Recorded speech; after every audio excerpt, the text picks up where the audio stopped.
Hi everyone and welcome back to the channel. Now I've rushed a bit to put this video together. For those of you who are interested in either using DxO Pure Raw or currently use DxO Pure Raw, then I've got some news for you. On the Tuesday the 15th of April, version 5 will be released to the general public. Now DxO very kindly given me sight of a pre-release beta, work in progress, not quite ready for public release yet, but they've asked me to perhaps take a look at it, show you guys what it's about, and crucially there is a discount code for you which will be at the end of this video. So I'm just going to quickly explain what the software is, what it does. In a nutshell, it takes images that have been shot at high ISOs and it will remove noise from them. In fact, I say high ISOs, you can use them at any ISO level, and in fact I do use them at different ISO levels, and in fact we'll also take a look at that as well. So full disclosure here, DxO have sent me this software. I haven't paid for it. I am an affiliate, which means that if you do go ahead and purchase the software, I do get a kickback. However, at the same time, using my discount code, you will obviously save 20% off of the purchase price for the software. The one thing I do need to stress though is that the discount code is only valid over the Easter weekend, which is between the 17th and 21st of April. In the description below, you will find a link to a free 14-day trial where you don't need to put any payment or credit card details, so you get a chance to try it out before deciding whether you want to go ahead with the purchase. So just before we go in and take a look at what it does and how it works, just want to explain a little bit about the background or relationship that I have with DxO Pure Raw. So I'm very pleased to bring you this, I'm going to call it, I don't know, sponsored video collaboration, however you want to phrase it, because I have already been using DxO myself even before I was an affiliate. Before I started YouTube, I actually purchased the software many versions ago. I think it was the original version with my own money. So I'm very confident in this product. And what I'll do is I'll go through my back catalogue in Lightroom, find some images that have been taken at high ISOs, both on full frame and crop sensor cameras of different eras as well, and just see how the software does at denoising them and making those photos usable. So without any further ado, let's get stuck in and see how it performs. Okay, so I'm in my Lightroom catalogue right now, and what I'm going to do is I'm going to try and find some images that I remember being particularly noisy. So I'm going to pull out some images of shorted owls that I shot quite early in the morning using the RF 200 to 800mm lens, and we'll just process them in DxO Pure Raw. I'm not going to edit the pictures and bring out any contrast or colors. Today's not about that. I'm literally going to take the raw file, denoise it, and basically produce denoised raw files, which can then be edited later on down the line. So let's just see if we can find some pictures. Okay, so I found an image here. It's a shorted owl, and you can see here that it was taken on a Canon R6 with the RF 200 to 800mm lens, and I can see from the settings here that I've really been struggling with the light. It's ISO 25600, which is where I have set my Canon R6 to max hours, and it will not go above that. And that's because historically that has been the limit on where I know I can denoise my images. And you can see here it's f9, which is the nature of the lens, and 1/500th of a second there. So I'm really struggling there to get enough light in to that lens, and it's a much slower shutter speed than I would normally like to use for taking owls, but you know, that's just the nature of how much light was available, and you can see the histogram there not fully completing there with the amount of light. But anyway, we'll have a look and see how the software performs. So this is the raw image. If we just, and it's the full image here, if we just zoom in, you can really see here the amount of noise, a bit of a snowstorm there. So yeah, let's see how DxO copes with it. So I'm going to go to the file menu, I'm going to go to plugin extras, and I'm going to go to review and process with DxO Pure Raw 5. So you'll see the first thing it wants to do is just check that the optics that it's identified is actually the correct one. It's obviously identified that from the metadata, and yes, that is correct. R6, RF 200 to 800, and sometimes it will also need to download presets and files for the different combinations of camera and lens that we have. So I'm just going to click save there. Let's maximize the screen. And this gives you a bit of a preview really between the original and the after. I think their new RAW system is called Deep Prime 3 here. To be honest, I usually find that the real photo is much better denoised than the preview here. I'm not seeing too much of a difference, although there is one when you use the before and after sliders, but what we'll do is we'll just look at the output anyway, so it doesn't really matter too much. Let's just dismiss these notices for now. And there's different types of technology that they're using.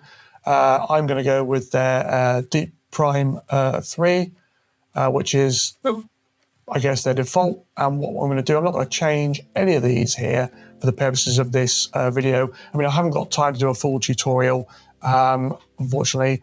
We're just going to hit process now, okay? So that will process.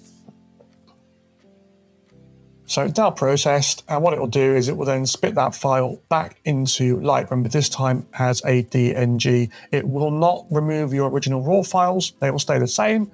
It just creates a new file there in Lightroom as a DNG file. Now, straight away, and I've done nothing at all whatsoever. As you can see, I've just opened it up in DxO, used the default settings and hit export. It's done a fantastic job of removing a lot of noise there.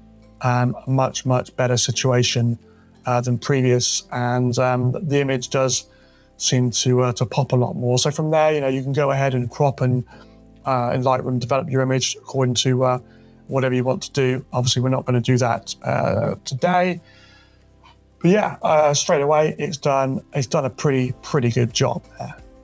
But what if we go to back into the software and see what other options are available there. And you can see here my original RAW file on the left, and the one that I've got now highlighted is the DNG file, which is spat out afterwards. So let's go back to the original one again, and then we'll go and, oops, wrong way, plug in extras. We'll go back into the software, review and process with DxO Pure RAW 5. And we'll have a look at some of the settings and some of the options. Right, so I have different things I can do here in terms of the luminance noise. If I want it to be more aggressive, I can, because I can still see a little bit of noise even in that photo there, I can maybe up that up to, I don't know, let's say 65, pure guesswork here. And force details, I can tell it to, I don't know, force a bit more of those, and I can hit process now. Okay, it's asking if I want to overwrite the file. Well, I will do for the purposes of this demonstration, that's fine. We'll click overwrite, wait for that to export. And yeah, the type of computer you have will depend on how quickly they export. This particular PC is a gaming laptop, so it's got a good graphics card in there, but it's around about maybe 3 years old now, so not the newest laptop in there, but it is nevertheless relatively quick. If you're using an older machine, you might have to wait a little bit longer for your image to process. Anyway, here it is, it's processed, it's back into Lightroom, and I'm gonna zoom in there, and I can see straight away that even more noise has been removed. In fact, I can hardly see any noise there whatsoever. Preserve details, well, I mean, that was shot at ISO 25600. I think that's pretty good, to be honest. I really do. So yeah, I'm pretty impressed with the software straight away. I noticed a few other things on the right-hand side, so we're going to go and take a look at those. So let's go back again to my original image, and it was this one here. Review and process with DxO Pure RAW 5. No. Let's have a look at what these do at the top right-hand side here. So image correction settings, local adjustment masks, output settings. So you've got different options for the types of formats you want, where it's going to go. Do you want it to open Lightroom afterwards? Do you want it to rename the files? I mean, I typically use DNGs, which is almost the same as a RAW file. I think they call them digital negatives. That's what it stands for, I believe. If I'm wrong with that, do feel free to correct me. I don't tend to do myself any editing within DxO Pure Raw, but yeah, you have the option to do that. I mean, I do all that sort of stuff in Lightroom, if I'm completely honest with you. And if I want to, I can also choose different types of denoising there. But there's, of course, another way to use the software as well. You don't have to do this. If you are pretty happy with your settings, or you've got some default settings you want to use, you can literally just go in, set either one image or multiple images, and you can choose process instantly with DxO Pure Raw. And what that will do is that won't open up any of the settings for you to choose, export. It will just basically do it itself with the default settings. It will prompt you with basically just a quick summary of how it's going to tackle doing it, and then off you go. Oh, we'll choose overwrite, and that's it. You know, you don't have to go into the software and mess around. And again, so that's done, and there's the same image straight away with the instant settings. And to be honest with you, I usually use instant because I'm a little bit lazy. I do think that if you mess around too much with the settings on these things, sometimes you can make the image look a little bit artificial or artificially plastic. I mean, at the end of the day, let's be honest, the best way to get a decent image, first of all, is to get it right in camera. The better it is in camera, the better the job the software will do when it comes to processing, okay? Anyway, that's a full-frame mirrorless camera, Canon R6 Mark I with an RF200 to 800mm lens. So let's see how the software performs on photos taken with a crop sensor camera. Okay, so this is an image that I shot a long time ago now, back in August 2020. So yeah, nearly 5 years ago now, on a Canon 77D. We're using the Sigma 150 to 600mm lens, and ISO for that is 1600, which is really, really pushing it actually for that lens. This is just a common brown rat that you find everywhere in the UK. They're not much loved. You can see from this image that I'm shooting into a sort of a bit of a darker area, and I've done quite a bit of processing on this. But what I've never done is run this image through DxO Pure Raw. So what I'm going to do is try that now. So let's put this image back to where it was originally. So I don't want to delete my edits, but I do want to copy what I've got. Yeah, so create virtual copy. There we go. And that's what the original looks like before I processed it. Back in the day, there wasn't really any denoising software available that I was aware of. So I spent quite a lot of time in Lightroom trying to get rid of all the noise as best I could. You can still see it's everywhere, but therefore, I mean, it didn't really detract from the image. I was able to edit it relatively okay. But so yeah, here's my copy. But let's put this image back to where it was taken originally. There we go. And yeah, quite bright, full of noise. In fact, if anything, exposure. I had the sun right, the sun right behind me, although it was a cloudy day, as you can see from the catch light in the eye of the rat, so it did light it up pretty brightly. But anyway, that's there's certainly a lot of noise in there, so I'm not going to mess around with settings. I'm just going to choose File, plug in extras, process instantly with DxO Pure Raw, just to get a sense of how well it does without me messing around with any specifics. Oh, yeah, new camera, new lens combo. So it was a 77D, it was a Sigma. That's fine, that's exactly what I used. It's going to remind me of the settings it's going to use. Okay, here we go. And we've got a pretty clean liquid image, albeit a little bit bright in places, but pretty clean. It's done a good job there. So yeah, what I would do is I will leave the befores and the afters again for you to see, with my mistakes and exposures, but hey, just trying to demonstrate the software.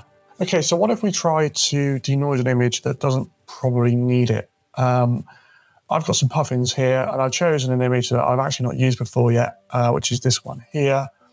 So it's a side portrait of a puffin. I'm not sure if it's completely the shots, maybe, don't know. It's not too bad. That's all right. But anyway, you can see the ISO here is 500. So shot on a Canon R6 full frame camera with a 100 to 500 and the 1.4 times extender arm giving me f10.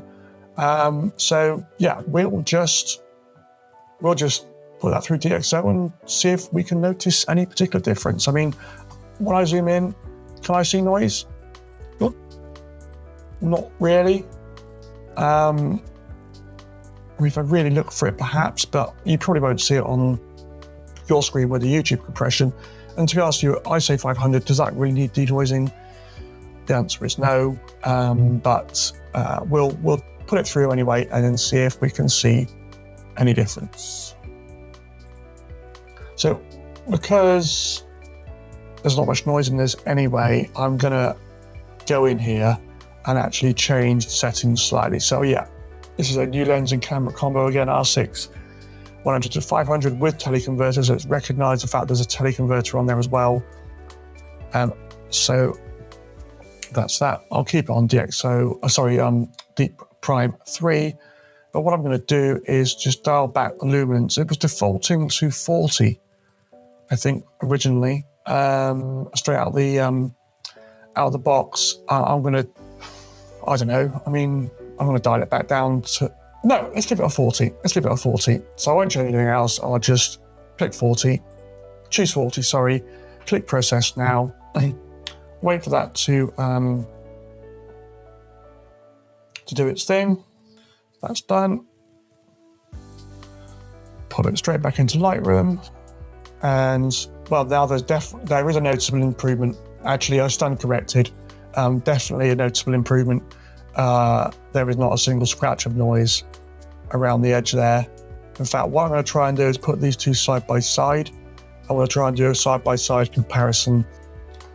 Okay, so we've got the before on the left hand side and the after on the right. So at distance, there's not too much of a difference there. When we zoom in, you can see a slight improvement on the right hand side, even at ISO 500. When it comes to the beak of the bird, again, I'm thinking, it's so tricky to say. Could just be my mind, but I do wonder actually if the feathers on the bird are ever so slightly clearer. Sorry, the feathers, the texture. Certainly the background's had a noticeable improvement. Yeah, I mean, ultimately, if in doubt, it doesn't do it any harm to run it through DxO. So up until now, we've been looking at DxO Pure Raw 5 in Lightroom. Now, you might not use Lightroom, you might use some other piece of software. I only use Lightroom, so I can only speak for Lightroom, but you can use it standalone, and I'll show you how. So it installs as its own application. I'll just load that up now. And then once it loads up, you've got a few different options there. You can basically batch process your images here, ready for importing into another piece of image editing software if you want to. So I'm just going to click add images. I'm just going to pick everything I've done on this particular day. You can see some of these images I've already processed with DxO Pure Raw in the past when I've used them, but this is an entire dump of that day's images. So we've got what? Herons, ducks, by the looks of it. A tree creeper. Oh, I remember this day. Yeah. And there'll be some lapwings as well. There we go, lapwings starting to show. Yeah, I'll speed this up for you. Right, so those images are all in there. I'm just going to pick a couple at random. So let's just pick that one there. So first of all, I can just hit process. I could select all of them and hit process, and they would all just process in one batch, which is great if you've got a lot to do in one go. Or I can go process with review, mess around with the settings a bit. Maybe I want that to be 60 or that to be 70, for example, and then I can choose either process now or add to queue. So that will then go back into the queue for processing. and you can see that there's a queue there now. One image in that queue ready for processing. I can hit show queue, which will show me the queue of images that I've added, or what I can do is pick another image from here. Let's choose one of these lapwings, for example, process with review. And you can see that the settings reverted back to their default. So what this allows you to do basically is look at every single image, choose the settings you want for it. I'm just dialing in some random stuff here, and then add it to the queue. So that's a second image that's been added to the queue. In fact, let me just click show queue. Yeah, two images there now. I noticed that this hasn't yet updated. Again, I'm using the beta version. In fact, I think I saw a note about this. Yes, it was in my note that the beta version hasn't yet got this bit working, but it will do for release. This tree creeper here, let's process this with review, and I'm going to do that and that. Add to queue, and so I've got 3 images now in my queue. If I go here, there we are. And so in order to process those, I just hit process. It will remind me of the settings that are chosen. I hit process now. And it will start, you can see on the bottom left-hand side here, to batch process the images. So I can see that now has updated to 0 of 4 images processed. So if I go back into queue, I can see what's waiting to be processed, and I can also see roughly how long it's going to take basically to process those images. Okay, so we've got images that are processed. There we go. Let's go to view results, or go to Explorer. That's my preferred method. That opens up the place where they exist. I'm going to just open up a random one. I don't know what it is. It's the heron. And there you go. You've got a processed image, denoised, of a heron. Simple as that, really. So yeah, very useful tool overall. Okay, everyone, I hope you found that useful. First things first, I promised you a discount code, which is just here on the bottom of the screen, and you will also find that discount code in the description below, alongside another link which will give you a 14-day free trial of the software. So even if you're watching after Easter 2025, you've missed out on that 20% discount, you can still, of course, try the software out free for 14 days. You won't be asked for any payment or credit card details. If you're on the fence, you can still do the free trial anyway. And yes, my discount code will still work, provided you have not gone past the Easter promotion. So that's it from me. A bit of a different one today. Hope you found it useful, and I will see you in the next video. Thanks very much, everyone.